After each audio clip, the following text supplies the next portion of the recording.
ভুতুড়ে ভোটার ধরতে পথে উদয়ন গুহ। দিনহাটার 15 নম্বর ওয়ার্ডের অভিযান উদয়নের এবং মুখ্যমন্ত্রীর নির্দেশের পরেই অভিযানে উত্তরবঙ্গ উন্নয়ন মন্ত্রী। ভোটার তালিকা নিয়ে স্ক্রুটিনি। শীতলকুচিতে ভোটার তালিকায় বাংলাদেশেরই নাম।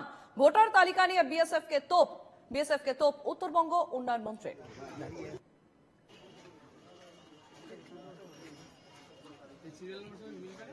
আমাদের সঙ্গে সরাসরি রয়েছেন প্রতিনিধি অমিত সরকার। অমিত, ভুতুড়ে ভোটার ধরতে এবার পথে উদয়ন গুহ।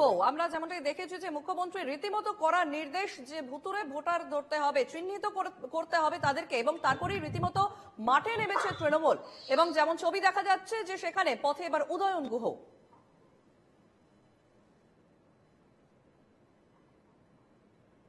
একদমই দেখো, তোমাকে জানিয়ে রাখি যে ইতিমধ্যে 27শে যে ফেব্রুয়ারি কলকাতা যে ইন্ডোর স্টেডিয়ামে বৈঠক হয়, সেখান থেকে কড়া বার্তা দেন রাজ্যের মুখ্যমন্ত্রী মমতা বন্দ্যোপাধ্যায়।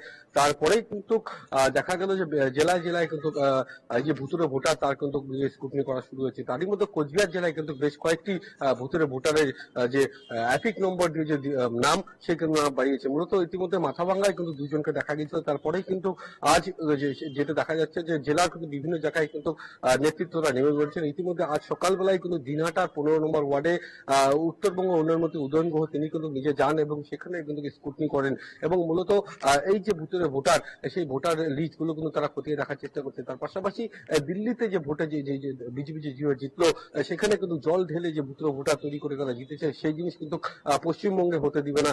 তাই নিয়ে কিন্তু তারা কিন্তু সরব হয়েছেন। তার পাশাপাশি এই যে বাংলাদেশি কিছুরা ঢুকে কিন্তু এখানে যে ভোটের নাম তুলছেন, সেদিকে নিরীক্ষা করে কিন্তু ইতিমধ্যে বিএসএফ কে কিন্তু কড়া বার্তা দিলেন উদয়ন গুহ। তার পাশাপাশি জেলা জুড়ে কিন্তু ইতিমধ্যে তারা কিন্তু স্ক্রুটিনি করতে নামছেন এবং বেশ কয়েকটি জায়গায় কিন্তু এই যে ভোটারের নাম সে কিন্তু উঠে আসছে। তার পাশাপাশি আগামী 3রা যে মার্চ রয়েছে, কোচবিহারের রবীন্দ্র ভবনে কিন্তু সেখানে তৃণমূলের যে জেলা সভাপতি রয়েছেন অভিজিৎ ভৌমিক, তিনি কিন্তু সেখানে সভা ডেকেছেন এবং সেখানে সকল স্তরের যে নেতৃত্বরা রয়েছেন বা কর্মীরা রয়েছেন তাদের নিয়ে কিন্তু সভা করবেন এবং সেখান থেকেই কিন্তু যে এই যে ভুতুরে ভোটার বা এই যে ভোটের যে স্ক্রুটিনি সেটা কিন্তু করবেন। এবং তার পাশাপাশি 7 দিনের মধ্যে কিন্তু কলকাতায় একটি কোর কমিটি করা হয়েছে, সেখানে কিন্তু এই রিপোর্ট জমা দিতে হবে। তার নিয়ে কিন্তু ইতিমধ্যে তৃণমূল কংগ্রেস জেলা জুড়ে কিন্তু সরব হয়েছে স্ক্রুটিনির দিকে। তার পাশাপাশি আজ সকালবেলায় কিন্তু দেখা গেল দিনহাটার যে 15 নম্বর ওয়ার্ড রয়েছে, সেখানে কিন্তু উদয়ন গুহ যে রয়েছেন নিজে খুদ কিন্তু তিনি যান এবং সবটাই কিন্তু ইতিমধ্যে খতিয়ে দেখার চেষ্টা করেন। অমিত, তুমি সঙ্গে থাকো, আমরা শুনে নেব যে উদয়ন গুহ তিনি কি বলছেন।